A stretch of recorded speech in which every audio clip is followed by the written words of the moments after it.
And welcome to another episode of the Reinventing Marc Clarke podcast. This is a Motivating Monday episode.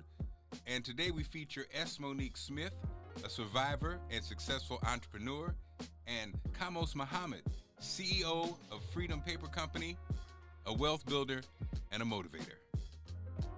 We join the podcast live from the House of Chiefs in Baltimore. Enjoy.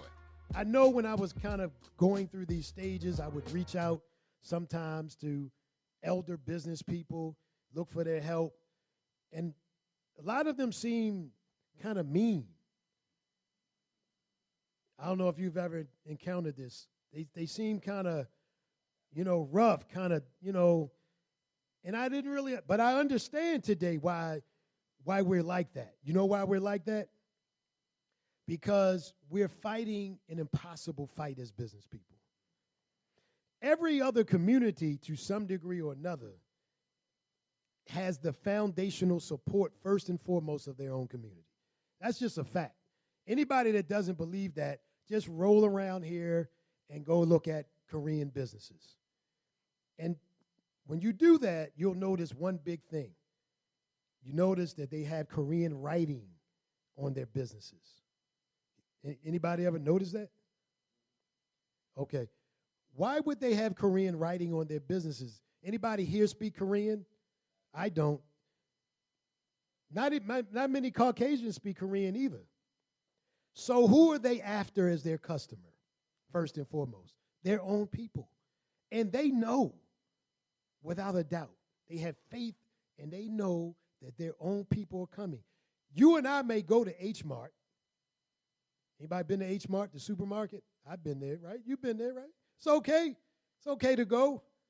They got good stuff. It's okay. But I'm just saying, even if you and I don't go, Koreans are going. So the first foundation of their strength, right? Let's just say that that's 10% of the income that they can depend on. Period. We don't have that.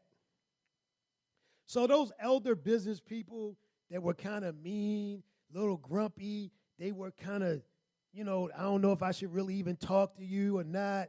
They didn't know who they could trust, because that's how we act as business people. We not sure who we can trust. We kind of tight with it a little bit. We're a little leery because we don't have these things. The other thing, though, in mindset, is I want to challenge us to forget, even if you've been to business school and you got an MBA, and that's great. I know a lot of my friends went to college. I've been to college. I don't have a degree in college. I've made $1 million twice, though. Not bragging. I lost it the first time. So I lost it. So when I built the real estate company and had the property management company and did the finance, the Great Recession hit. I had stepped up a level to become a developer. Couldn't find a foothold here in Maryland or Baltimore. Couldn't get anybody to get me in the game. I did have some people who, let me say it this way. There's a game here that's often played with us where other people outside of ourselves mentor us. Other communities, other ethnic communities, right? Sometimes they'll pick some of us and say, hey, come on, we'll teach you. And now they're doing that because they can get something from us. They can put us in front of things. So if you need a black face on your project, then the good way to do that is to mentor somebody. Now there's pros and cons. I'm not saying this is all bad. I'm just telling us the story, right, about how it happens. I looked at that. I was open to that. I thought about that. I didn't particularly like that for myself personally. That happens a lot, though, and a lot of people make big money, right? A lot of our millionaires came through a system or a process like that, but at the end of that, you may ultimately end up controlled. I don't want that. Now, that's just me. I ultimately want my own control. My spirit is, like Harriet Tubman and Nat Turner. Like, that's me. But that's problematic in the business world where other people pull the purse strings, right? So one of the things I want to really get across in terms of mindset is if we want anything different, we have to do things differently. Like, we can sit around here all day long and look at the condition of the neighborhoods. We can complain about the schools. I'm going to talk a little bit about the insanity of us as it relates to schools. Let me just say it now because the Spirit just hit me in the head and said that. So let's ponder on this a second. We say we're free people is what we say, right? Nobody said anything. Are we free? Yeah, okay. That's what we say. Okay. I'm going to say we kind of free. Kind of. So anyway, if we're free people that have knowledge, some conscious knowledge of ourselves, right? Would we say we understand that the most important resource among us is our children? Will we agree to that? Okay. When the colonizers came in,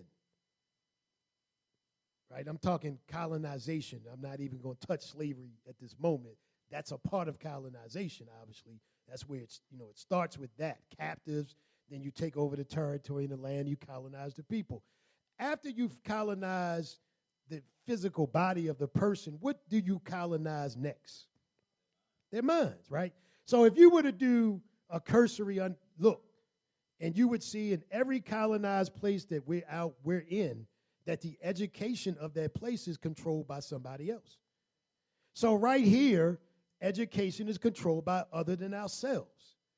And if you go to Ghana, it's controlled by an English system. If you go to Senegal, it's controlled by a French system. If you go to Angola, Portuguese system. So whenever the colonizer enslaver went in, he took over the mental aspect of the people. Because once I have your mind, your body will follow. So why are we shocked that we're not producing better people, a new black man and black woman? We keep coming up with the same thing when anybody pretty much in this room, for the most part, unless you just happen to have really revolutionary parents, you were blessed with that, then we didn't get conscious until we were at least 20-something, maybe 30 or 40-something. So if we want something new and different, if we want to see a change in our reality, we have to change our mindset. Our children could do that. We could do that in a generation. Everything would change. Because the spirit in our babies, that we see them wilding, as we say, we see them acting out and acting up. They look uncontrollable. They're not afraid of anything, number one. So they have the spirit of their ancestors. They're warriors. They're not afraid. They're just undisciplined for the most part, right? Imagine now us building a school system funded by us that we would have the power to inculcate in our babies the actual reality of themselves from kindergarten, from nursery school, from pre-K, whatever that is, all the way through. You would have a new people in a generation. I got to say that. Because everything we're doing in business, this struggle, this fight, is ridiculous, right? My struggle as a business person and the difficulty of it, it's just been ridiculous. Because if we have $1.3, $1.4 trillion as a people, why is this so hard? It just doesn't make any sense. So mindset, we got to change mindset. We got to change mindset. We got to change mindset. I don't want to go too long. How much time I got? Okay, so spirituality, mindset. Now, I'm gonna kick into money. I'm gonna traverse back and forth. Money. Now, America is controlled by a system called capitalism, right? The Western world, in fact, and let's just be honest, the world is controlled by Western powers. If you didn't know that, or you don't believe that, or you don't accept that, then you're not in reality. That's because that's what it is at the moment. There's a change going on. The universal change is happening. African people are starting to come up. I'm hoping we're recognizing this and watching this ourselves. But we can't just sit back and be bystanders, which we often are doing. Too much. We're not proactive enough, in my opinion, humbly. We're not doing what our ancestors did. If we don't yet believe that we're the greatest people on the planet, who else can build a pyramid? With all the technology and computers and AI power they have today, they can't figure out how to build a pyramid. Purportedly, we didn't have all of that, but technically we did.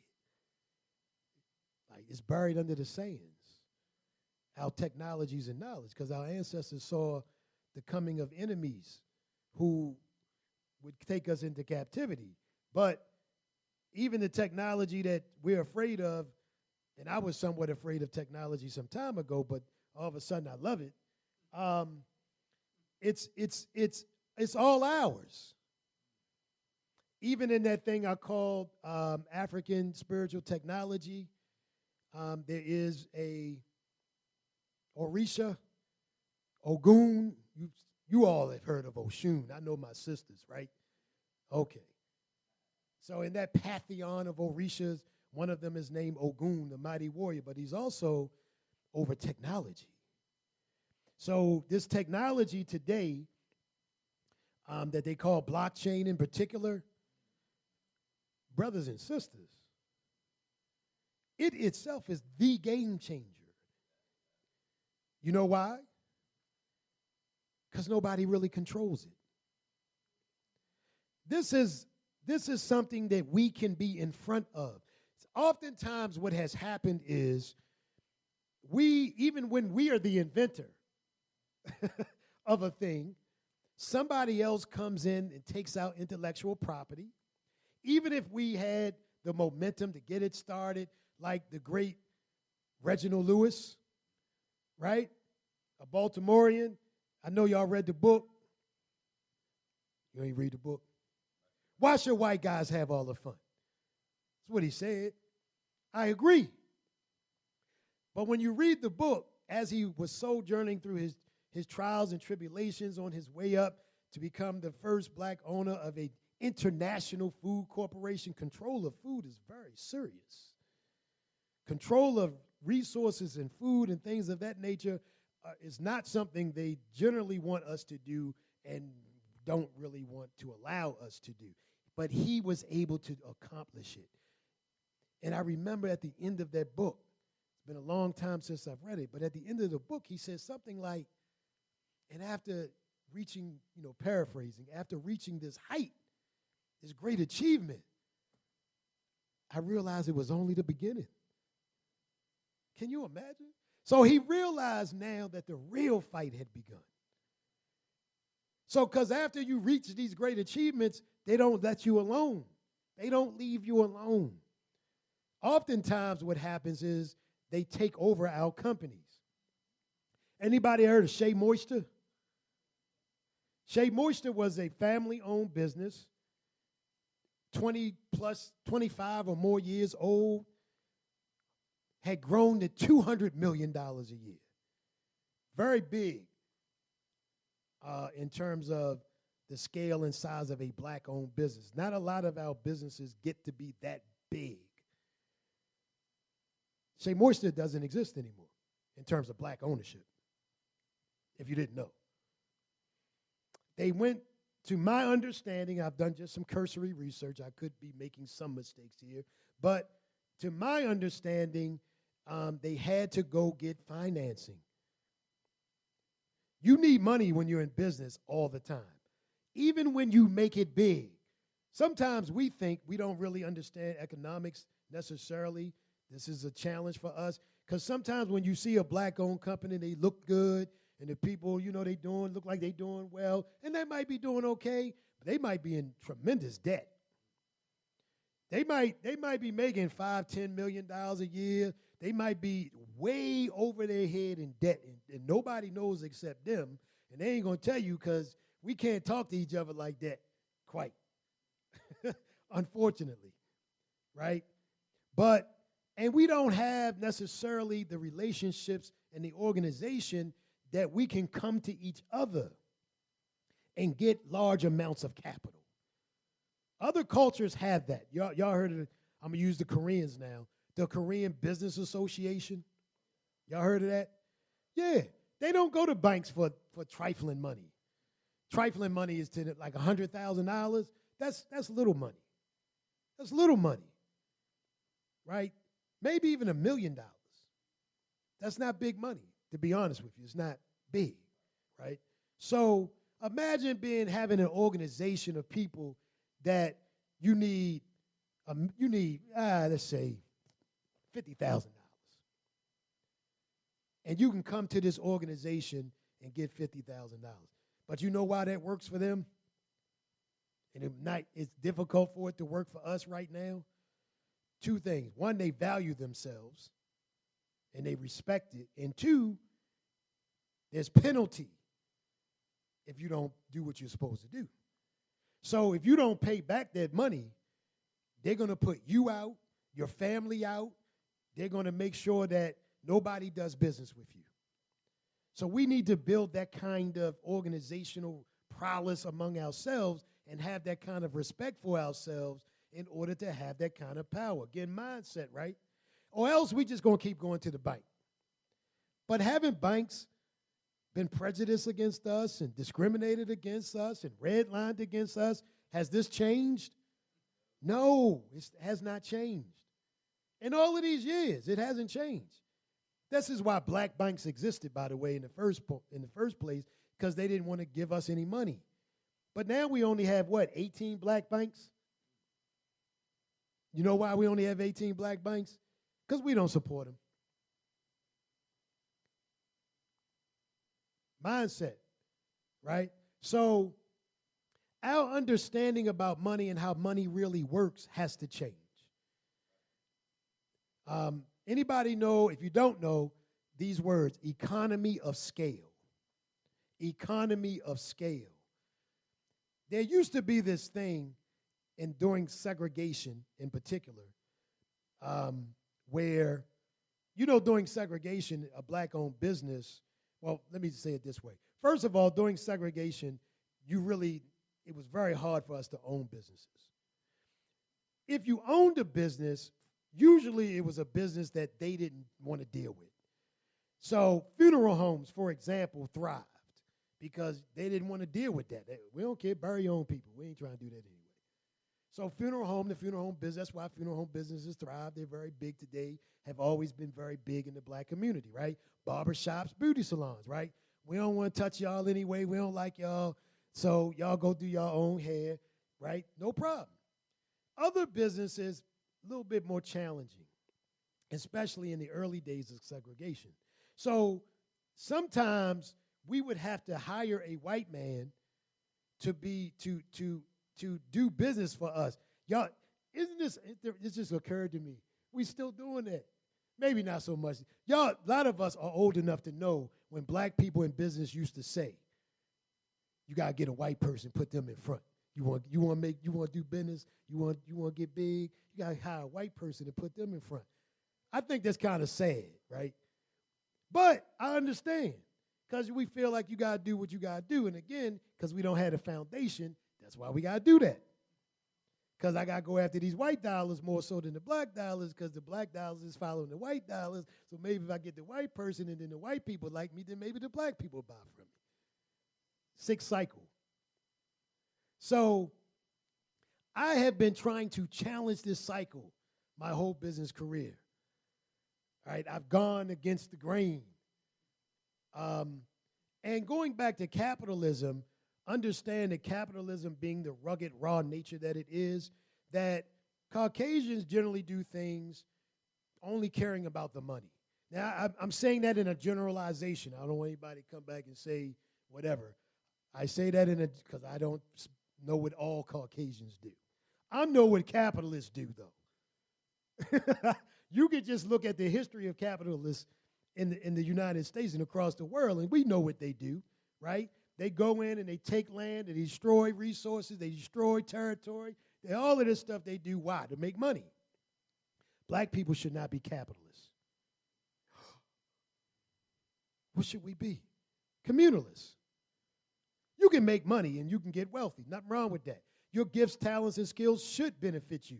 I believe that absolutely. But then we should circulate wealth. We shouldn't be greedy. Things like that, right? Communalists. We make sure that the environment is taken care of. We make sure that people mean something. This is different than their system. We need to stop following their system, right? Now, if we imagine ourselves doing that and we begin to take these dollars and use our money in a particular way, and getting back to this technology for a moment, because it is so critical, nobody controls it. Remember, oh, by the way, be careful of narratives. What we're doing here, Brother Mark, family, is critical because the narrative is continually spinned over and over and over again. In other words, the goal of the enemy is to confuse us because we do have access to any kind of information we want to get now. So what do you do in a world where people can get any information they want? You cause confusion about the information they get. What do you really believe? So in this crypto world, right, which, by the way, is a very small element of blockchain. Blockchain, in the aspect that we deal with it, is called decentralized finance. Decentralized meaning not controlled by any single entity or person. What we have today is centralized finance. Entities and intermediaries control your money. Do you like that? Because I don't like that. I don't like when I have money in the bank and I want to go make a withdrawal and they say, no, sir, you can't get your money today. You have to come back. But that's my money. I gave it to you. I'm loaning it to you, really, because that's what my deposit is. It's a loan to you that you're sweeping nightly to make money off of and waxing rich off of it, and I can't get it? No, you can't get it. Well, decentralized finance, offers us the opportunity to control ourselves. But the narrative is it's scary, there's scammers, there's criminals, it's bad, you shouldn't get it, you're going to lose your money. All of that's possible, but it's not the whole truth. And can't you lose your money with your fiat worthless? Okay, I'm sorry. Can't you lose your fiat currency to scammers? Aren't they criminals? Aren't they stealing? Can't all of this happen anyway? So what's the difference? This is the narrative that they're spinning. But they're not telling us the power of this. Let me share some of this power. So you could get involved with Bitcoin. You know, I'm saying Bitcoin because Bitcoin is the most well-known popular cryptocurrency. But just by the way, this blockchain reality is metaverse, NFTs, investing, cryptocurrency. All of that stuff is a part of the DeFi reality, and it's bigger than that. And if it wasn't good and real, then why is Bank of America and all the big banks investing in it to the degree that they're getting patents? They're getting blockchain patents for things they're doing. If it isn't good, why is the Federal Reserve looking in by this summer to integrate the rails and the structural organization of potentially onboarding CBDC? If you don't know what CBDC is, it's central bank digital currency. So if digital currency is bad, why are they doing it? The IMF and the World Bank told African nations, you shouldn't do this. It's bad for you. You shouldn't do this. Why are they implementing it then? If it's bad. So we have to lose fear. We have to take off blinders. We have to think out of the box, and we have to become emboldened to use the strength and power of our very nature now. Because what would happen if America falls? Now, when I say that, you could think of that from some really catastrophic reality that could take place. That's possible. But let's just say, for example, because the nature of history indicates that no nation stays on top forever. It's just the nature of history. Rome, the greatest Western empire previous, fell. Greece fell. Right? The Dutch Empire fell. The British Empire fell. Can America fall? Of course. Now, what happens, though, if you're at the bottom of a society? Where does it fall? On us. But we're following along the society, hoping for the same people that have caused us all of these problems to give us solutions for our problems when they don't have solutions for their problems. Does that make any sense? So I'm advocating from a business standpoint that we do what is necessary for us to become empowered, right? So money, as we're talking about money, in the generalized, what you would call centralized financial reality. Now we're talking bonds and stocks and CDs and mutual funds, all of those kind of things, right? Anybody here investing? Are you investing? That's good. Most of us don't invest as a people. Very small percentage of us invest as a people. But statistically speaking, again, people who have wealth invest in something. If you don't invest in something, you really can't make money, even if you have a business. At some point, your money has to make money for you. It has to work for us. It has to be working while we're not working. It has to, in some way, shape, form, or fashion. Now, just to give you some quick scenarios about centralized finance in terms of how good it is, and it's good, right, if you look at the rate of return. So number one, anybody here got a savings account? Okay. Most of us grew up just looking at the people here in this room, probably being told, gotta save your money, gotta save your money. True. Put it in a savings account. If you got a savings account, you're losing money. You're throwing it out the window. It's worthless. In fact, anything that you're invested in, of course, that is earning you less than the rate of inflation means you're in a negative. So throw savings accounts out the window. Forget that. Mutual CDs and things of that nature, kind of pretty much the same thing. Not really getting any money there. But let's look at some of the things that we're told we should invest in, that I'm going to agree that we should to some degree or another. Gold. We've been hearing a lot about gold. You should invest in gold. Now, I'm really saying you should, but you got to understand how to do that. But if you were just to invest in gold, unless some things change, and they may, you might earn somewhere around 10.79, 11%, 12%, let's say, annually. Okay, decent rate of return. Guess what's better? Silver. Silver, the rate of return on silver, roughly about 16% annually. That's pretty good, right? Blue chip stock, your Amazons and your Walmarts and these big companies, 13%, 14%. In a really, really robust stock market, if you hit 25, 30%, that's knocking the socks off of things, right?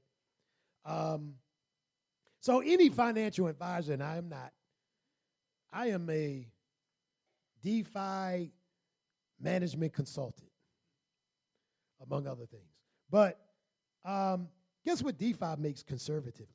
Now, if you go see a financial investor, they would generally say to you, hey, you want to get a balanced portfolio, you want a diversified portfolio. They're going to ask you, how you feel about investing. Are you aggressive? Are you moderate? Are you conservative? Okay, well, here's some conservative things. Bonds, by the way, are, considered a good investment. Of course, they're losing money today because the interest rate is going up, so bonds are going down, so they're losing money, even though, and will the government pay? Who knows? They'll just print more money anyway, and every time they print more money, then inflation goes up, and then the dollar's losing 7.5% a year, at least on average. So what is the dollar really worth? Probably nothing, but the U.S. has a military, and they're going to back their dollar by the military, but nobody really cares, and if you didn't know, there's a currency war going on right now, and America might not win. Did y'all catch all that? Okay. Now, while all of that's going on, guess what a conservative earning in DeFi is? Oh, you've been studying DeFi. So that's right around correct. So on the low end, it's like, 7, 8, 12%. So you're right there. That's conservative. Annually now we're talking 90, 100% on your earnings. Is it risky a little bit? Yeah, but so was the bond in the stock market. So it's all knowing, right? Having knowledge. That's what we do. We educate people about how to get in, how to do things in the space. It's not just about, by the way, I'm going to use a term here. The term is long investing. So what we're generally taught is long investing. Buy some Amazon stock, hold on for it for 10 years, 20 years, you're going to make some money. Guess what? That's probably true because over the course of 10, 20 years, stocks go up and down, but the average rate of return is generally going to be decent enough that if you got some real money in it, you're going to make some money. That's one way to invest. But the real people on Wall Street that make money are called day traders. Day traders don't do long investing like that. Day traders do a whole series of skill sets that make them money today and every day, at least 5 days a week. So we teach some methodologies of technical analysis and things of that nature that help us to do that in the DeFi world right now. So why is this important other than whatever you might be thinking about for yourself? What if you had your own bank? What if we had a collective bank? Is that possible? So, you know, our company, Freedom Paper Company, during the pandemic, we were blessed. We actually made money because everybody, people ran out of bathroom tissue. So we actually made a little money. But right after the pandemic, most of those customers went right back to wherever they were doing business, even most of us. So we were the savior for our own selves because we had the product you needed when you needed it, and then right after you ain't need it, you went right back and gave your money to them other people. So we experienced an actual decline right after that, and we were in a world of trouble. So again, economy of scale. This is the economy of scale reality. If a black business does not have the ability to draw volume, meaning a large number of customers or clients, and this depends on the particular industry, but I'm talking, in this case, consumer goods in particular, right? Even hair products, which we do well, but we don't control that industry by and large. But in fact, I don't think we control any other retail industry, period. In fact, I'm going to ask the question, and you can tell me at the end if you think of something. I don't think we control, note I say control, or even heavily influence or dominate any industry on the globe. Now, while you're pondering that, think about that, because somebody's going to say the record business. No. Somebody's going to say oil. No. Is that an industry? the restaurant business would be an industry. So do we dominate that? What industry do we control, dominate, or heavily influence to the point that we have real power that we can move and direct the direction of the industry? That's power. Okay. Now, economy of scale means that I have enough business coming in that I'm able to grow the business and control the influences, the exterior influences of things like inflation and economy and so forth and so on as these things are developing. Sisters, do you remember Carol's daughter? Out of business. She made $10 million. Look, she had everything they tell us. If you got an MBA, they tell you these are the things you need. You need capital. You need backers. You need a good market condition. You need a business plan. You need a marketing plan. You need a financial plan. She had all of that, to my understanding. She had backers like Will and Jada Pickett Smith. She had them. She had other celebrities backing her product. To my understanding, women love the product.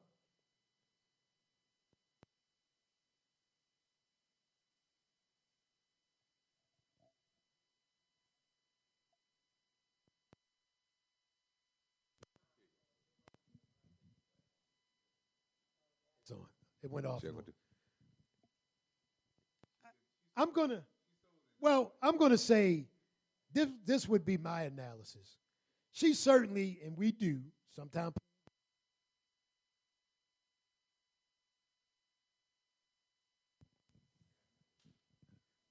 I think we do oftentimes, because I don't want to say it's always somebody else's fault, because it's not. we do sometimes play a role in our own demise. But if a company has everything you would generally think it needs to survive, it should survive.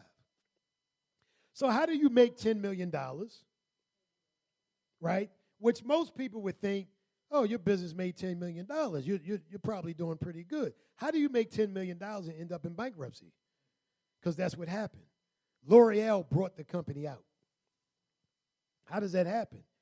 I'm going to guess she could not really get the economy of scale she really needed to survive. She couldn't get the continuous capital she needed. So sometimes what has happened when we have built industries that have done very well, somebody knocks on our door and says, it's time to sell. You've done good. You've done very well with your business.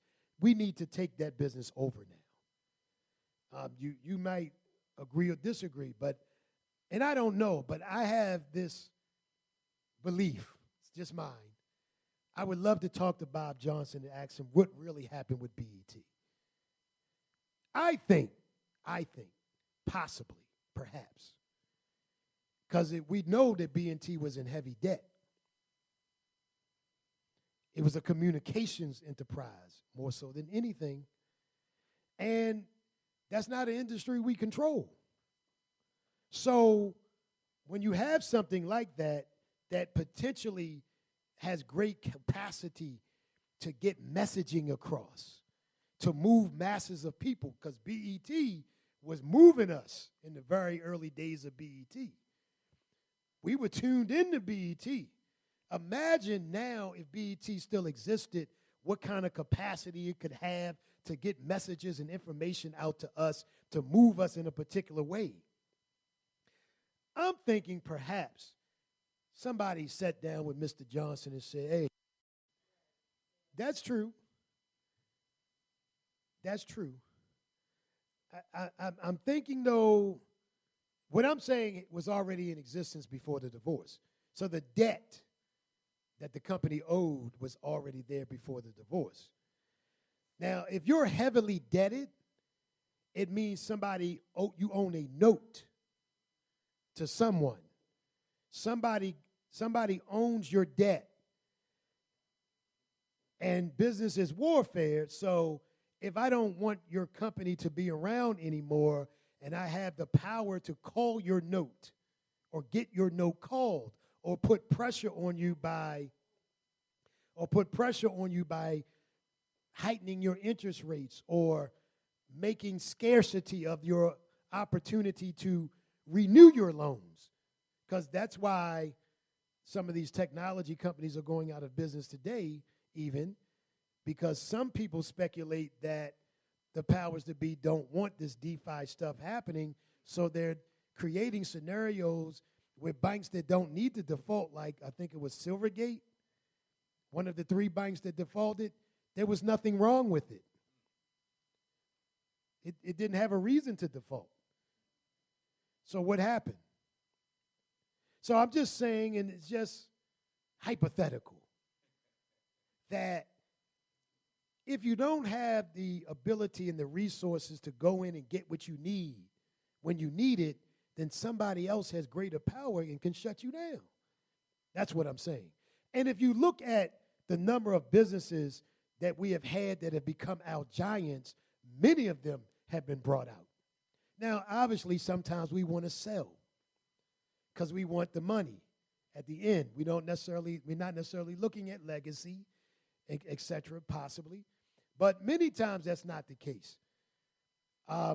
So economy of scale is important for us to understand. To my point about Jim Crow and segregation, when the white man, you had to go through him to sell, he would raise your price. He would tell you, black man or woman, who you were buying from, that you had, that he, us, me, I raised your price.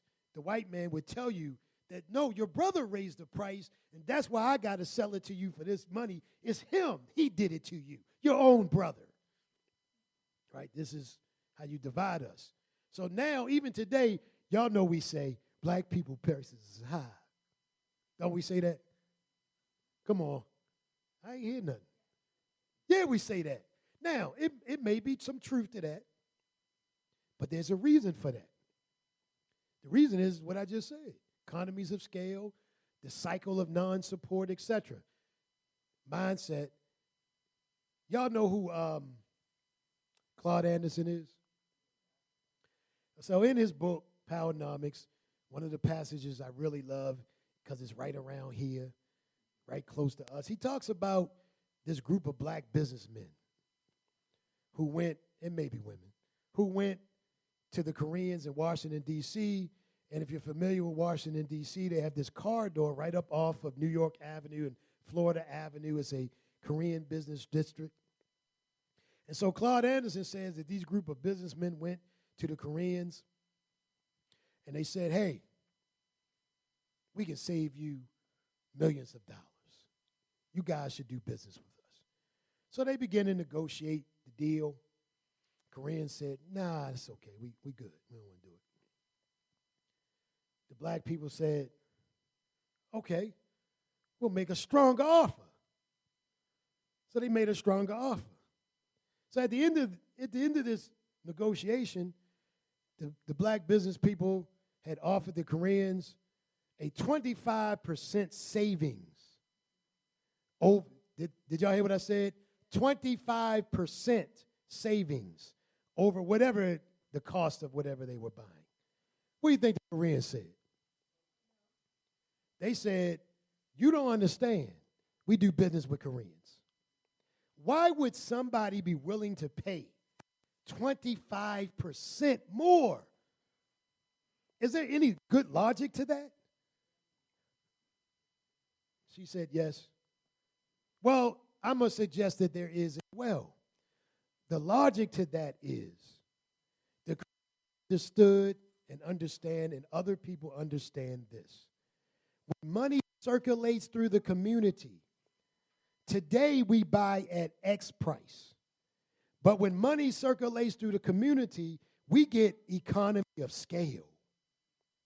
So now we're not just some small little isolated company in the big world of business. No, we begin to control robust companies that control millions and billions of dollars of scale of trade and commerce, and now our price is what we want it to be. So now we conquer the community. We conquer the business realm. We the ones that control that industry. We dictate price. So we sacrifice the cost today because tomorrow we'll have the power to dominate the industry. But you and I, we won't buy if it's $1 more, 5 cents more. Yo, it's 5 cents more down the street. I'm going down there. Now, the business people, us, we got to do much better as well, because we don't communicate well. We don't have these conversations among ourselves. Black business people, we the worst, because we don't buy from each other either. We don't do business with each other. I'm sure my sister, she's in construction. Joint ventures, tough, right? Very tough. Very tough to get us, even if we're fairly large companies, to sit down at the table and say, look, if we sit down at this table and we do a teaming agreement, we do a joint venture, then we'll have the capacity and power to go after the big money. We don't do it. You know why? Because with mindset, we were taught that Negroes can only have a slice of the pie. All you'll ever have is a slice. So you Negroes need to fight over this slice, because y'all not getting the pie. That's insanity. Everything in the world is setting under the feet of African peoples. Everything. We control the pie in reality. But if we believe we don't, then we'll only be sharecropping in 2023 and beyond. And most of us are just sharecropping, to be honest with you. We have higher levels of sharecropping. We call them different things. This is not to say anything bad about what our current position is or having to do what you have to do. If you need to be a subcontractor to gain capacity and strength to learn and to grow, that's what you do. But you want to be the prime at some point. You want to have the ability to be the prime contractor. Even if me, you, and 3 other people got to go in together as the prime. We the prime now, right? That's what we really want, or we should want, if we're in business. Because you shouldn't even be in business if you're not in business to win. Because there's a war.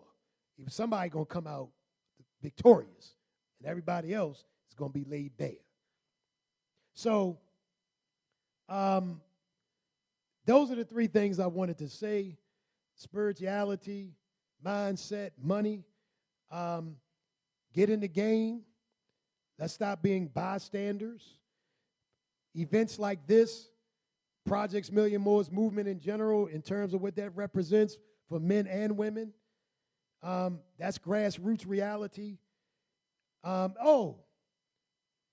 this is, most people don't know who I am, don't necessarily know what I've done, but I think I met a gentleman years ago when I was getting up into that developer realm, and I didn't really think a lot of myself per se, and this brother pulled me aside. He said, brother, let me tell you something, man.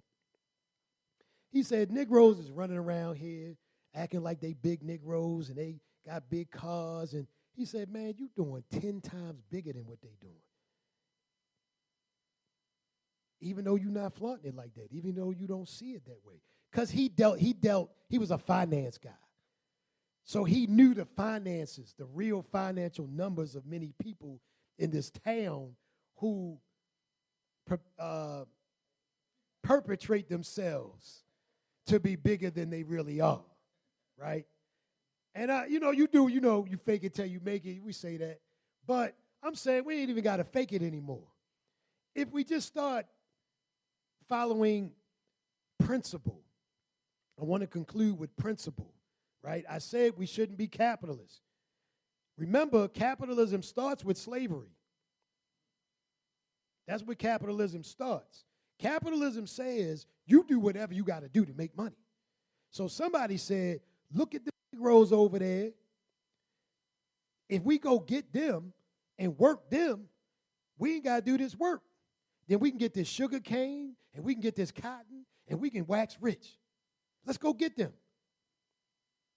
And they pass laws, right? The Pope, the papal bull, that wrote into existence the right for the Portuguese in particular to go in first and foremost and start taking slaves. So even the religious institutions were involved in this tragedy. which there's no greater tragedy. And why can't we even talk about our tragedy anymore without somebody attacking us? That's another thing. Anyway, principle, mayat, from our ancestors, right? 7 basic principles. If we follow these 7 basic principles, all of these things that we say about ourselves, we can eradicate. I promise you. Y'all know we say we can't trust each other because we acting like other than ourselves. So if we become what we really are, principled people, the originators of the planet Earth, the original people who stood on principle, because we are the founders of all great civilization, and all great civilization is founded first and foremost on principle. Mayat, number 1, truth. Y'all know this world ain't based on no truth. It's so bad that the fake news is faker than the fake news that is fake. It's just, we don't know what to believe, right? So truth. We got to tell the truth. Number 2, balance. We got to be balanced. I'm suggesting we're quite unbalanced. Either we're going to beat each other down too hard for the smallest of things, or we're going to give you a pass no matter what you do. That's total imbalance. So balance is number 2. And by the way, this is the proper order of mayat. Because if you don't have truth, you can't have anything else. Can't have balance without truth. Number 3 is justice. So we can't clamor for justice from other people, demand justice, but we're unjust to ourselves. That's not going to work. I was at a meeting, a retreat, and the sister spoke out about how she felt about us brothers, in particular, that the injustice that we all feel from outside forces, she felt from us.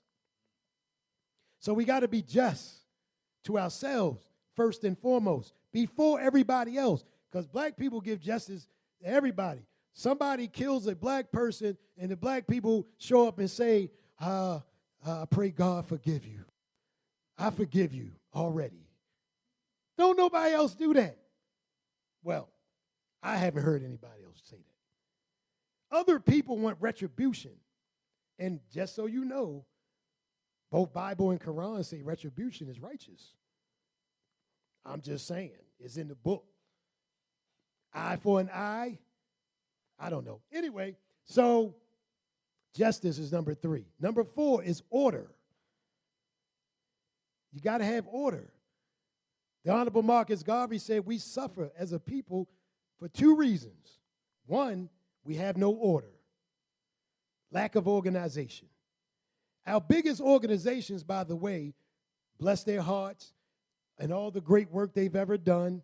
I won't even mention their names. You already know who they are. The problem is, though, they're controlled by other than us because we're not the ones who give the major funding. Back to money. If you don't fund it, you don't control it, period. Forget about that. That goes for politicians as well. Even the best-hearted politician who really loves us and really wants to do the great job for us, if we're not the one funding them, they're going to have to acquiesce to somebody else who got the pocketbook. Just a fact of reality. By the way, if we got more businesses, businesses can fund. If you got more organizations can fund, right? So order. The next one is reciprocity. Isn't it better to create a win-win deal? Why can't you win at the same time? But if you're a capitalist, it's winner take all, right? That's what we've been taught. So we got to eradicate that mindset because you and I can't win that way. Because if we acting that way, we're always at each other's throats, fighting each other over the crumbs and the spoils that they've shrugged off the table and told us that's the only thing we get. Y'all heard of the proverbial crabs in the barrel? Well, that's it. So forget about that, and we must think about reciprocity. Reciprocity, by the way, is the natural law and order of things. Everything that the Most High creates reciprocity. It rains, the rain feeds the plants feed the humans give off carbon dioxide, the plants give off oxygen, reciprocity. That's the natural way and order of the Most High. That's our way. Their way is something different. Look at their systems, look at their civilizations, because before they came to Africa, they were killing each other in droves. It's just a fact of history. So we have to go away from that. That was what? 5? Number 6 is propriety, right?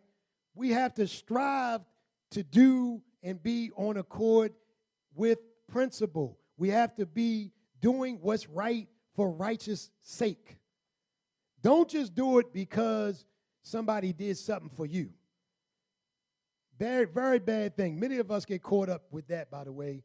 And I want to say spiritually, if you get caught up, like you're a nice person, because you're a nice person and you really, in your heart, you like to do good things, but you feel like every time you do something good, somebody hurt your feelings. I used to be that way. Then I figured out this. It ain't their fault. One of two things probably happened. One, you thought because you did something for somebody else that they was going to do something for you. Who told you that was going to happen? Did you have a discussion? Did you tell the person, look, man, look, sister, if I do this for you, this is what I want. Wouldn't that be better? Then if they say, okay, I agree, and they don't do it, now they've broken the principle. But if I don't even know what you want, and you just expected it because you expected it in your mind and it don't happen, that's not my fault. That happens to, I know I'm talking to somebody here. So that happens to us a lot, right? So we got to get away from being like that. So propriety. And the last one is righteousness. So if we do all of these other 6 steps, the outcome, the produce, the product of those principles is righteousness. And when we have that, nobody can do anything to us.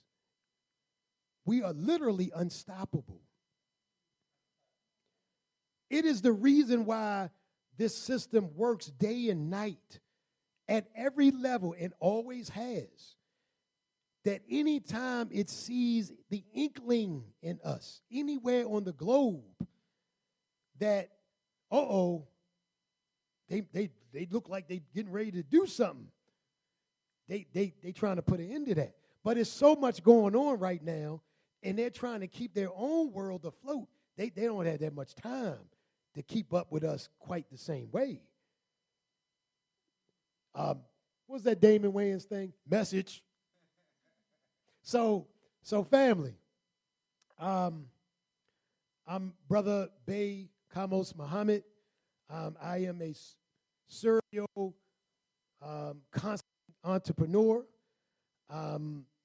We do business consulting now, as well as has the distribution company. I still think we could take over the distribution game. I haven't thrown in the towel on that. It's been a tough 12 years. It's still here. By the way, when I talked about owning your own bank, that's the only reason Freedom Paper Company is still in existence. I was able to learn the DeFi reality, and we created wealth, our own bank out of DeFi, and then we're able to fund our failing company and keep it alive. Again, imagine this for yourself individually. Imagine for ourselves collectively. There's real power, and the ancestors will not bless us until we come to unity.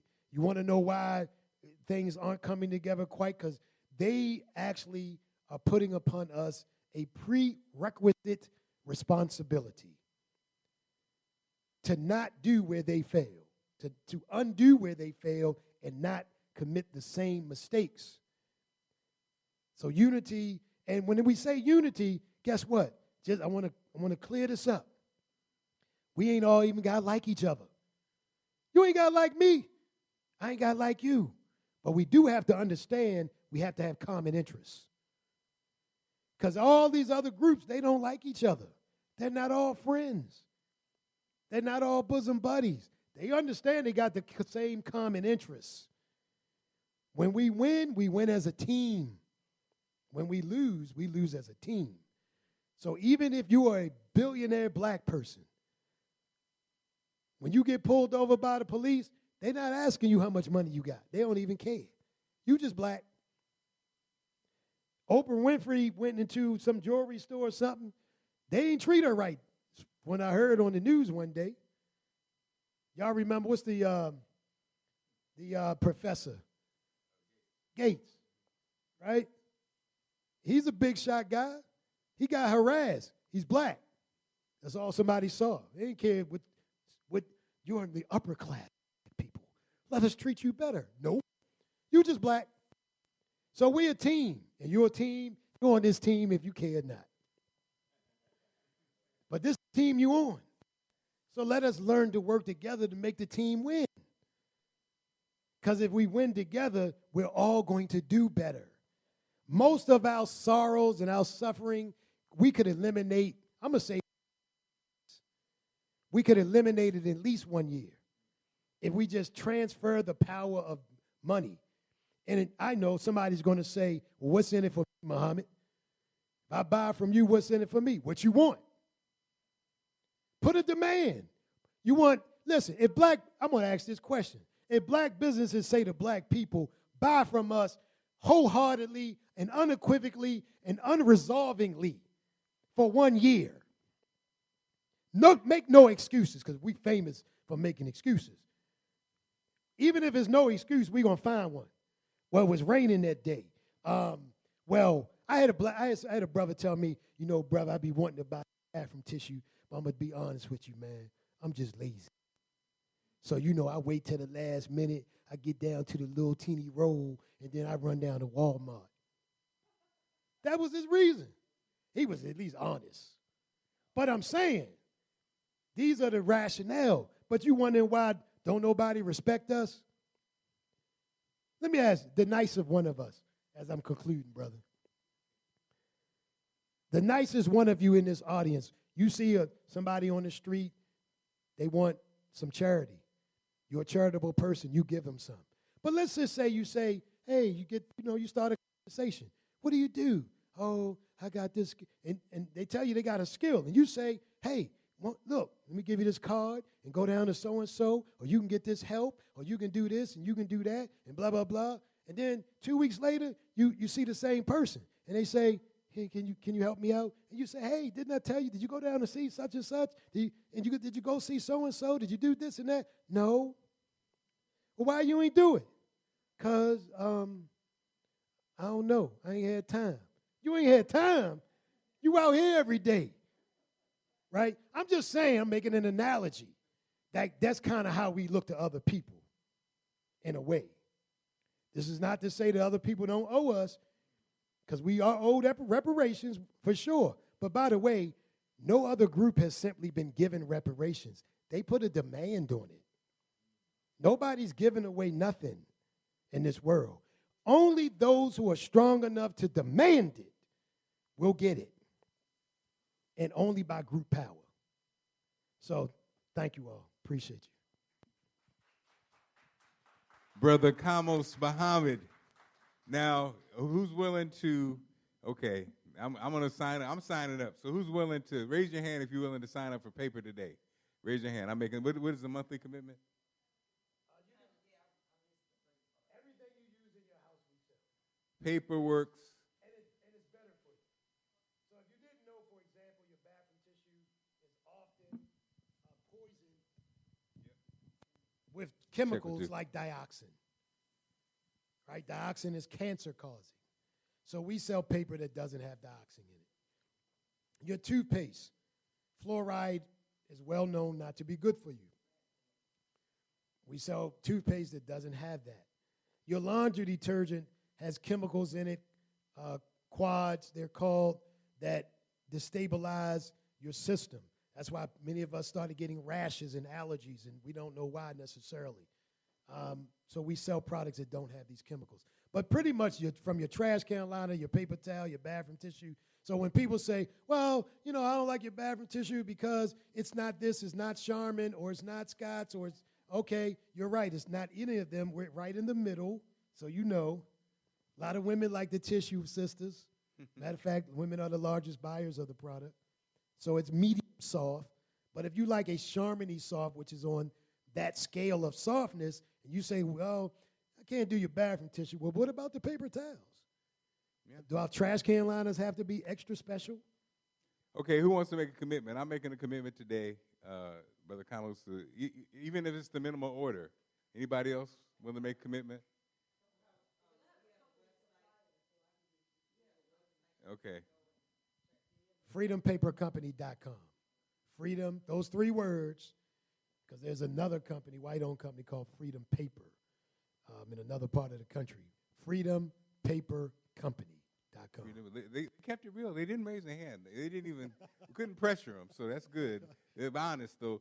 FreedomPaperCompany.com. So we just met, but it feels like you're my brother, because you are my brother. Because I am. And so we were walking through the car yesterday, but it's so interesting. These conversations, that was a keynote worth thousands of dollars, $20,000 easily. And so thank you for sharing, because I know you're a businessman, and I know you can get that. So once again, let's have a nice round of applause for Brother Kamose. Correct, Kamose. Kamose. That's right, Kamose Muhammad. Thank you so much, my friend. And again, free. Awesome. And one more time, the name, FreedomPaperCompany.com. Yes. Mm-hmm. I'm looking at you see that logo? That's Africa in the middle. That's how you know. And if I may, Tassetti Inc. So when I talked about finance, Tassetti Inc. TASETIINC. Okay. If your business needs capital, the bank says no, we say yes. I love it. And you'll control it, your own money. Okay, so.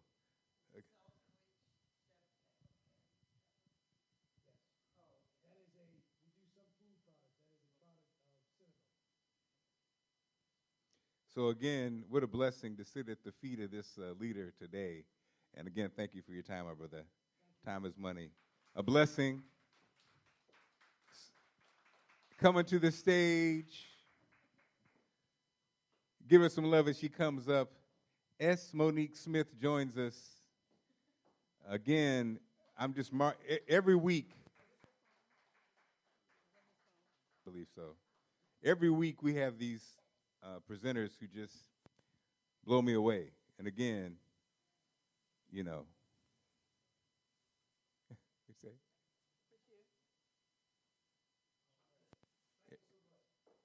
And so, and again, thank you everybody for coming out. Thank you for coming out. Most of you guys come out every week. Every week it's like a new revelation, new information. Again, you feel like, accidents, these things don't happen by accident. And the fact that we're open, I think, and so this sister right here, somebody, again, I think I probably known for 20 years. And I was talking to her because she's going to share her journey, but this is like if you're watching a movie and the happy ending comes, and she's living through the happy ending, but she's a great person who's doing special things. But when we talk about family, you know how your family gets on your damn nerves. Make some noise if your family gets on. Sometimes your family, they don't mean to. They don't mean to. That's right. And then when you lose your family members, you wish you could have Big Mama back, or you wish you could have that irritating uncle back, or that sister or brother. But imagine not knowing your family at all, not having any idea of who you are. Imagine that life. Well, Ms. Smith's going to share with us her journey. Not just that, but also journey in business and in general. Give it up, y'all, for Monique Smith in the building. Good afternoon, everyone. And yeah, this is Motivational Monday, but Reinventing Marc Clarke has been a whole nother level of inspiration. Like you said, I've known him way more than 20 years because I used to listen to the Big Fat Morning Show. So if you guys remember how long ago that was. But for someone to still walk in their passion and their dreams and vision, that alone is an inspiration by itself. Ertha, I mean, this facility, again, she's always had that desire, never gave up. I mean, she went from location to location, and that's motivation to know that, there's so much more out there and you're going to keep pursuing it because it's your joy. And I discovered that early on. How many people in the room just feel like you're meant for so much more? That's it. We're all here because we know we're here to network. We're here to meet with other people. And early on in life, I knew that I was meant for so much more. And I'm talking as the early age of 4 and 5 and 6 and 7 years of age, where I was physically abused, mentally abused, sexual abused. And I just couldn't for the life of me figure out why this type of pain was being put upon me. And I saw happiness. I had classmates, I had friends, I had neighbors, and I saw adults pour into children. And the minute that I got home and the doors closed, I was chastised just because it was a day of the week. And God forbid if it rained, I was beaten twice. And I kept saying, God, I know I'm meant for so much more. I saw happiness. I happened to use crayons and coloring books and my imagination, in all of that frustration and pain and hurt. And little did I know, through the abuse that lasted up until I was 18, I thought I was doing something. So I run away from home because I'm like, I'm not going to be beaten anymore. I'm not going to be, working and, my checks taken every single day. And I just get enough to have bus fare back to work the following week. And mind you, I have a diploma. I think I'm 18. I have a full-time job. But I'm still coming home to be beaten and my money taken with no explanation.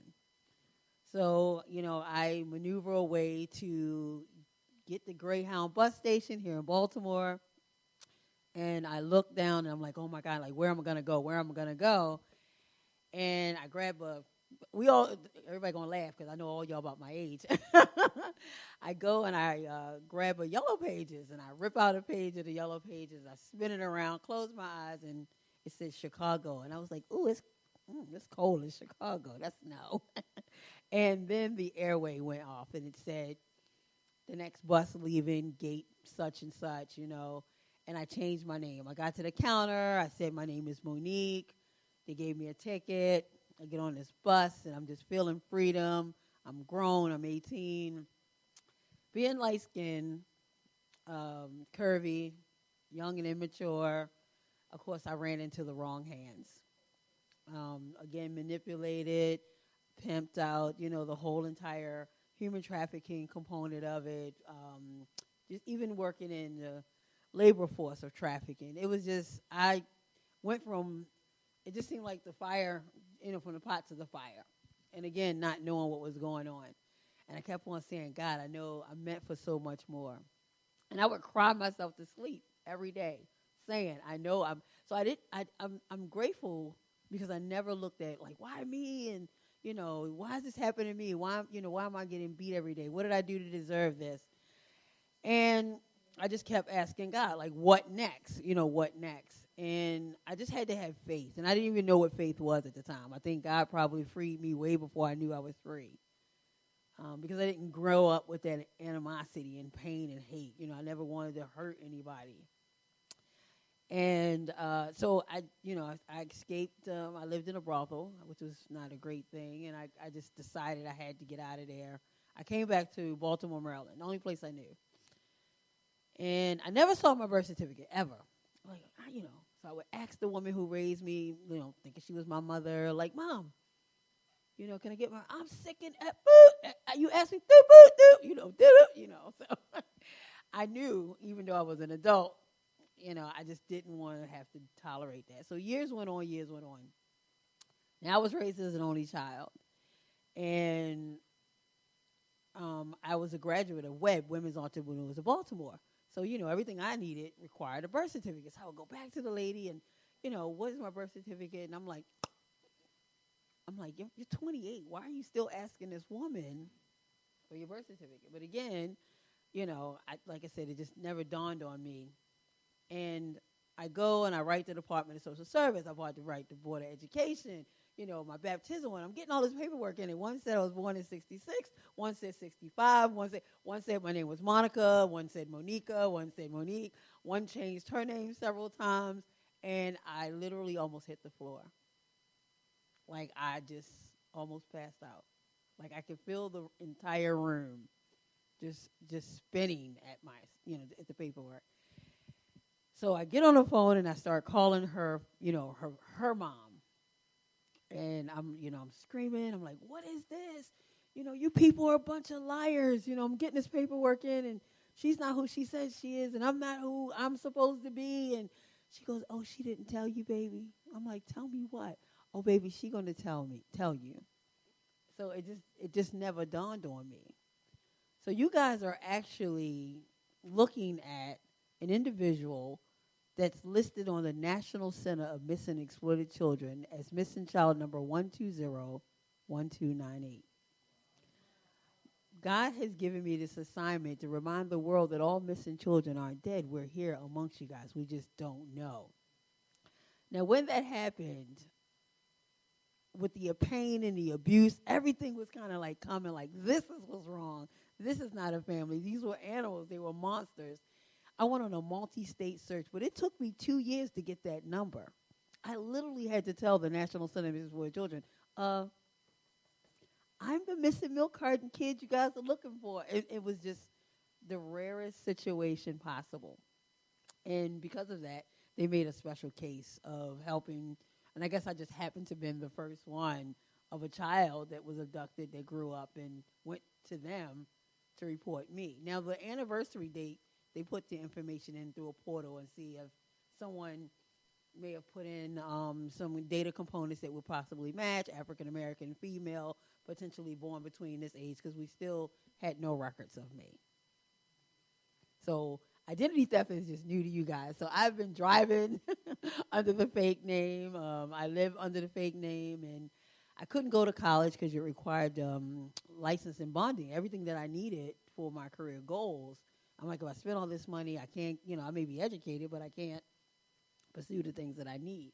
So I started buying properties, real estate. I bought one house, I bought another house, and it just didn't dawn on me what was happening. And I started doing the DNA. So I did, the Ancestors.com and 23andMe. Nothing was hitting. Like, absolutely nothing was hitting. And people would then victim shame me. Oh, you're fabricating a lie. That's a horrible thing to have to experience because there was nothing pending. And I'm actually still listed, even though it can be relieved, but it's for record, a deceased registry. Across the country, there's an organization called NAMUS, but it's only ran by each state. And what they do is victims that they found that are homeless in abandoned buildings under park benches and parks, they take a picture of the body, deceased body, take the DNA, and then they serve the body, but they don't keep it. They just keep an archive of it. Crime scenes where a lot of people will not come back and say that claim the family for whatever criminal reason activities. They just don't want to be a part of it. So I'm still listed in the deceased registry. I wanted my story to be told so bad. I'm going to cry, so I get emotional all the time. I wanted my story to be told so bad that I wrote the book. And my book is entitled, I Am the Ancestor. I knew that I had to give my children something. You mentioned ancestry earlier. So I couldn't say that, your great-great-great-grandmother worked at the White House, or baby, you got good hair because you got Cherokee, Indian. You have land, and I had absolutely nothing. I didn't even have a name, no birth certificate, no nothing. I couldn't leave the country, barely could do anything. I was petrified because I was working at Johns Hopkins for 6 years, like the largest medical institution across this country for 6 years as an assistant director. And every month, I would break down literally thinking that someone was going to come in and say, I need we checked your portfolio. We need your driver's license. We need your birth certificate. I would go into the bank. The same exact thing. I'm waiting for them to say, you can't withdraw your funds. You can't do anything, with your mortgages. We need your birth certificate. So I've been living in like anxiety high all the time. But I didn't stop because I knew, say it with me, I was meant for so much more. And living with that, I used whatever I had, and it was nothing to get everything I wanted. I literally went to Enoch Pratt Library and printed out a lease, went to Heckinger's, because there's no more Heckinger's, and got a for rent sign and put it in a property over near Morgan State University so I could purchase my next home. Knew nothing about real estate management, had no guidance or instructions. I used what I had where I was to get what I wanted. And then I bought another home. It's things that I think people live in fear or over management to think that you can't do it. Because again, I was getting promoted through management amongst my peers. And I lost strong friendships. Like, how did she get that job? I got 2 degrees. But my sweat equity and my drive to be for my children meant so much more to me. So the book did really well. We actually got the book in Robin Roberts' hand, but then, of course, she took ill. I took a 57-passenger bus that said, on this bus, there's a missing child that's now a missing adult. I was doing everything in advocacy to get my face out there, thinking that someone somewhere was going to recognize me and say, oh, my gosh, I remember there was a little girl who went, that was missing, da-da-da. It never happened. It never happened. Then after the book did relatively well, I started, thousands. I was on a journey, this mission. I was dead serious. I was sending my book to Oprah, Sally Jesse Raphael, Jenny Jones, Ricky Lake. Y'all know all the ones y'all talking about. Ellen and, everyone to try to get some help, manuscripts and books. I mean, it was costly, the postage. And it wasn't working. And my daughter looked at me one day, and she goes, Mom, same thing that God was telling me, like, what are you going to do next? And it was weird because I kept asking God, what next? So I did my own documentary. It came out in Baltimore, Maryland. It was at the Kennedy Theater. It's called The Longest Living Jane Doe. And I pursued it so much. We started going on tour. We went to New York. We went to New Jersey, of course, to D.C. And ironically, COVID came. Of course, we had to shut down the tour. But it didn't shut down God's grace over me. And I didn't get discouraged because I kept thinking, okay, after what am I gonna do now? So I don't know if you guys know an organization called Black and Missing. These young ladies are an organization that feels that obviously Caucasian people get more media attention, exposure. Of a white girl goes missing, you get cadaver dogs, you get helicopters, you get the drones. African American kids go missing, you might get a flyer. So HBO picked up the story to show, let's get this out here. There's a disparity study that we as African Americans need help. And ironically, someone told them about my story, and it was just unbelievable to them. It's impossible. We're working with people who are looking for their missing children. And they go, no, she's the missing kid. No, we're working with people who are looking for missing children. No, she's the missing kid. So I wound up being episode number 4. So if you have HBO, Black and Missing, I'm episode number 4. And the miracles keep coming because I kept telling God, thank you for getting me out of this. And I knew I was meant for so much more. How can I continue to elevate humanity, give back to African American people, give back to me, when it comes to race with missing children, the only race that matters is a race to get a child home. So I'm going to throw that out there. So that's really near and dear to my heart. So I am currently under contract with Lifetime. They actually want to do my story, which is, thank you. And ironically, as a mother, that was my gift to my kids that I had mentioned. I'm no one's sister, no one's daughter, no one's niece, no one's, I had no title but a mother. And if I couldn't give my kids the one role that I had with dignity and, just integrity, self-worth, how was I going to instill that with them? So it's just a beautiful thing. So since that time, I was actually able, there's millions of people online. We always know, everybody see the social media bandits, people jump on. I remember your story. I remember the story. So in 2019, a young lady inboxed me, and she says, you look like this little girl named Felicia Powell that's missing. So I looked at the date of birth, and I was like, okay, I know we got the Angela Bassett genes, but I ain't that old. So I contacted my detective that had been on my case since 2012. She followed protocol, notified the sheriff department in North Carolina to see if I was Felicia Powell, which we knew that we wasn't. But I appreciate everything that all the law enforcement agencies do. They really stick to some of these. It's hard when they say the police don't do anything, and I report my child missing, and they're not looking for my kid. It's a huge undertaking because I've been doing it for 20 years. I'm an advocate, so it's a lot of work. She got upset, and she calls CeCe Moore with Nightline News, who pulled together a team of 5 people to do like this entire concoction of a DNA portal. They just did this whole piece. And ironically, they came across a woman who was 60 looking for the death certificate of her little sister.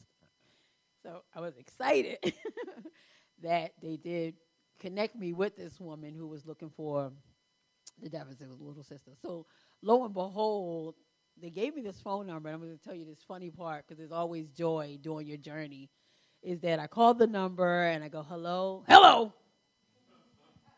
I was like, hi, I was looking for Veronica. Who is this? I said, well, I'm trying to find this family. I don't have time to play games on the phone. I go, I'm not playing games with, I just needed to find out. Oh, what is this call about? I said, I got your name from a detective. What do you mean a detective? Who is this? I said, I'm trying to figure out, what is your name? I don't know my name. This is why I'm calling you. She goes, I know your name. I said, what is it? I'm not telling you. I'm over 60, and you're doing this internet thing, and I think you're a scammer. I'm like, a scammer? Like, how many people call you saying that, you could possibly be related? And she goes, well, what do you look like? I go, oh, my God, I don't know what I look like. I don't have any distinguishing features like freckles, dimple, birthmarks. It's nothing. And she goes, I know who you are. I said, well, tell me. I'm not telling you anything. I said, well, you must be my sister because you feisty as hell, and so am I. And the phone went click. So I said, she want to know what I look like? Okay, she want to know. I went to social media, and I started uploading pictures. Ping, ping, there I go, pow, pow, pow, pow. And the phone rang again, probably about 10 minutes later. And in that time, she had put and compiled 2 pictures together side by side. We look like identical twins. We look like identical twins, yeah. So unfortunately, my mom had passed away. It's a whole nother story. It's really the horrific situation of heroin in Harlem in the 60s. And it was just a beautiful thing. But she being so young, our mother died when we were children. The woman who abducted me from my mother saw a vulnerable woman with 7 children. My mother was very young. She was having kids at 15, 16, just a throwaway kid, like that one that no one really embraced her. No one, she didn't have a safety net, no umbrella. And I found this out through the DNA piece because, ironically, she didn't have any sisters and brothers either. She was the only child. So there were no aunts and uncles anyway. So this made more of what this woman did, to my mother more tragic. But since that time, I've advocated. I helped Felicia Barnes. I testified with the Felicia Barnes. So now the state of Maryland has a Missing Child Act. We have a vacatur law for human trafficking that helps, victims actually rechange their statuses and criminal activities. And with this 2023 General Assembly, after 7 years, we finally passed the Safe Harbor Bill, which means that if you're forced into prostitution, you have a criminal record, they will remove the record on your behalf. So I've used my story and I leveraged it to me in God's way to say, as a survivor, how do you open the door and you bring other people through? Now, the odd part about this is I have navigated through life with the help of God because I worked at United Healthcare for 8 years from doing medical billing. I was the fastest clear. You couldn't tell me nothing. One thing you cannot do is give me an assignment and it do not work. Okay, because they gave me this assignment, and next thing I knew, I was just scaled to management. Same thing happened at Johns Hopkins. But then Johns Hopkins let me go.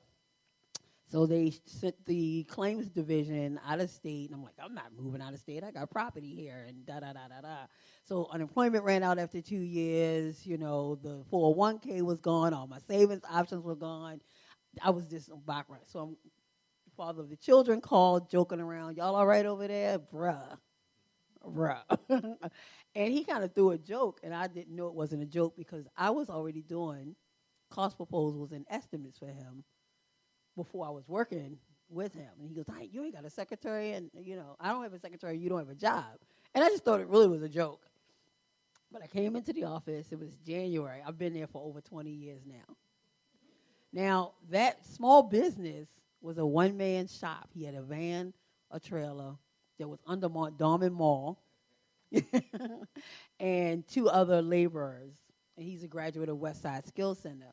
When I got there, it was at 1.1 pre-qualified, $1.1 million pre-qualified. Right now, R.E. Harrington Plumbing is the largest. It's $79 million pre-qualified. Thank you. For an African-American business. And when you want to talk back, this brother has positioned himself to have over 45 MBEs and WBs, which means we have women-owned businesses that have dump truck companies, flagging companies, traffic control, African-American men, you know, same thing, trucking companies. They also have heavy equipment, excavating. We do underground utilities, nothing inside of a building. So when you hear there's a water main break, there's a fire hydrant that's been knocked over, when the city doesn't come out, we're one of the larger firms, and we are the only large company, minority, that counters against all of the large Caucasian companies outside of the state of Maryland. So we make sure that we keep the dollar of what we do with taxpayers' money because we're always the lowest bidder. So when you talk about helping back and giving back, it is a lot. It's the burden can be heavy because when people, African Americans, not the crate in a barrel type of thing, you're hungry as much as I'm hungry. And I've worked to have my so I'm giving you and I'm feeding you, but I can't cook the food and prepare the food and then let you eat for free. You have to apply yourself because the burden gets too hard. But as a networking piece, I brought flyers because I really wanted to hand information out. I took advantage of every free. We're a multi-million-dollar company because I took advantage of every free program that the city had. So Paul Taylor, Small Business Division, they have classes every single year. So I got a couple of these. You can make pictures, take a few with you because I want people at all networking events, don't come just to listen. Come to build. Come to learn and to build. Like, I need to just listen to your whole session back all over again because, you know, that was me. That was Jesus. That, you know, I wasn't even rushing like, when I'm going to get my turn? I was like, no, preach, brother. Preach. But I wanted to make sure that you knew about the small business, you know, the Maryland Minority Contractors Association, and what Brandon Scott is trying to do now. Although I'm talking construction, there are other businesses that we're trying to see how we can get them in. So you don't have to have a forklift. You don't have to have a tractor trailer. There could be, this is heavy labor. So people with physical therapy, chiropractor, mental health. There's a lot of entities that we're trying to incorporate, but how? Because technically, if you are in construction, it has something to do with when you're going through the procurement process. They want you to be moving, you know, stone, concrete, brick, you know, things of that nature. But in this industry, they can pull some pieces aside. Project management is definitely a piece. It is not built in there. That comes out of our profit and our operating expenses to do it if we don't do it internally. But then if I hire all of the people outside, then, and I'm the low bidder, I'm not able to really have a profit. So that's how a lot of people can go broke, is you're over-helping, overcompensating, because you're paying a little bit more to do the market. So, like, if a black bank comes in, yeah, I want to support the black bank, but if you can't fund my project and I'm paying extra in the interest rate, compound interest, I want to help you, but I'm not getting any help back. And that's been so hard. But again, about being motivated, please tap into. Don't get discouraged. A lot of people are so upset, like my mom ain't helping me, my cousin or my friends not helping me. That's not their job. I see that all the time on social media. My business would be doing so much better if my family would help me and my friends would give me money. What am I give you money for? Because even in an investment, you're looking for a return on your investment. Now, you got a love offering maybe when you first get going. People are inspired by your movement. They want to support you. You're starting out young. They may give you a few $1,000s or send you an associate at their expense to help you. The mentorship is alive. It's still huge. I do it all the time. I do it every single day. As a matter of fact, I brought extra business cards with my email address on it so people can send me questions after the fact. I can't make a commitment, but then, too, I want to see what you've done. So with the MMC program, and we also have, like I said, the small business division, and then get certified. Do stuff in your downtime that you don't need done. I'm certified for WSSC. That's to do work in D.C. for over 10 years. Do I go to D.C.? No, the infrastructure here in Baltimore, we're 15 minutes away from any kind of damage that's done in the city. So why would I go to WSSC? But in the event, like you said, that the funds fuels run out, I have options to go. So in my downtime, while I'm pre-qualified, I'm listed as an MBE. If I needed to pull a team together because they have an abundance of contracts or money, I can send a whole team to D.C. and do the work. And that's the key. And then I have children who are in the business. So the children that are in the business, I'm trying to prepare them for that generational work. And because I panicked, and this is a blessing that only God gave me, and I didn't realize what happened. I discovered that without a birth certificate, I was paying thousands and thousands of dollars in insurance premiums for my children. I said, oh, my God, if something happened to me, they're little children, no one's going to be here to protect them. And that's why I wrote the book. I wanted the village. I wanted people to read the story. So this woman who wouldn't try to claim my kids because I was still by myself, she couldn't claim the kids. Even though I had their father, still, I was just overprotected. I had to get rid of 2 $600,000 life insurance policies. Not one, 2. $600,000 life insurance policies. Why? Because without a birth certificate, you can't get a death certificate. So I decided early on to purchase a home. They ain't fancy now. Come on, I got some row houses.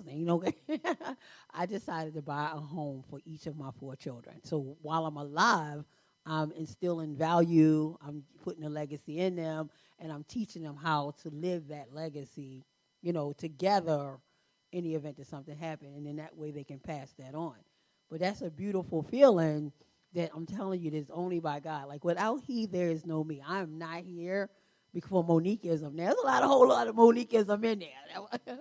But, I know by the grace of God that He did this for me. So I just want to encourage anybody on this Motivational Monday, you can do it on yourself. And think about it when you say, I had to do it alone. What did the gentleman say earlier? Mindset. I had to do this alone. Think about it. I had to do it alone. I did it by myself. Change that energy and apply it. I knew I was meant for so much more. I didn't want to continue to say, I was beat, I was raped, I was beat down, no one talked to me, I couldn't advance and get in my career. No, it was like, what next? What can I do next? And just going up the street 2 blocks, I walked literally up the street to get a printout of a lease. That house is paid off. The house has probably been paid off for 10 years, generating more income, for the next generation. It can happen for us all. It's the way that you think of things. It's just definitely the way that you can think of things. So I do have the book is called I Am the Ancestor, but before I die, I must share my story. And you're going to stop stepping on my toes, but I'm going to get to that in a minute, okay? The documentary is called The Longest Living Jane Doe, which has also been featured on the HBO. and it's probably going to be a part of Lifetime. And the latest book, because I didn't put all the stuff from the search, the journey, the process. I was already writing another book before HBO or before Lifetime had gotten to me. It had principles.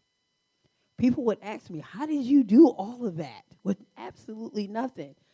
So I would just take the child support and raise my kids off of my salary. So I sacrificed living off of just my income, and I put the money into the bank. So I was making large deposits when it came time to purchase the next home. You know, now unfortunately, oodles and noodles was 10 for $1. They 2 for $1 now, so we a little disadvantaged. But it was just little principles and things that you could actually do in the book that I wanted to put in there for the young adults. So I do lectures at Coppin State. I go to Morgan, a couple of the high schools. I'm out of state quite a bit. And so far, to date, the proceeds from my book and documentary, I have donated because the construction company funds my lifestyle. We've hit over $100,000 in monies that we funded for organizations. So I want to thank Mark. I really appreciate, because every platform is so important. So if all possible, we do education, prevention, and protection. Please know, like if you see a missing child flyer, share it out. If an Amber Alert goes off on your cell phone, please don't shut it off like, and you're like, oh, look at it. Cut it off if it's not in your area or your family's area where you can call them. And then they're constantly having walks for awareness. And then, watch what you're doing with your children. A lot of people putting inappropriate pictures up of their children. You're taking photos of your children in front of the schools. And have the conversation, the uncomfortable conversations that we have to have with our children. If a predator goes online and in your search engine, you ever go in your search engine looking for somebody's name to find them or looking for a news article, if you type in the word runaway, that's all the predator can do, is he can just type that in, and he's going to see a whole bunch of children on social media. I'm sick of my mother. I'm about to run away. My father make me sick. He's deadbeat. I'm about to run away. So then what is he going to do? He's going to start canvassing the area. And let me tell y'all, the white van, could you hold your phone up for a second? This is the new white van. So when you're thinking people are driving around in a white van, abducting and snatching children, and you're worrying about that, this is it. They're grooming our children. We're in the kitchen cooking. They're upstairs in their bedroom sending in inappropriate pictures. They're asking them to sneak out and meet me around the corner. That's the new white van.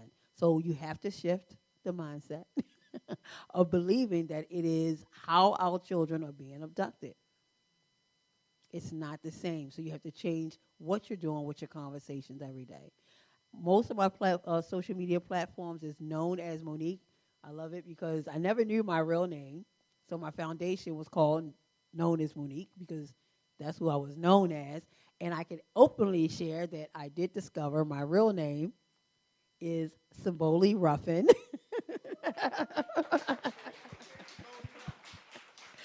Now, I don't know how I feel about Symboli. It's going to take me a minute to get used to that. And I sure ain't one of them daggone Ruffins. I just must have missed it by a generation. But it is Symboli Ruffin. So if you guys are not motivated by what we heard tonight, with what we can do with the economy and self-worth as African-American and reinventing Marc, I can leave here and just keep watching him and, just be inspired. And I've met so many of you coming on the Motivation on Monday night. And get to learn about who you are and what you do, and that allows me to also share that with my network as well. I hope you enjoyed that episode of Motivating Monday and the Reinventing Marc Clarke podcast. Make sure you tell your friends, make sure you follow, make sure you subscribe.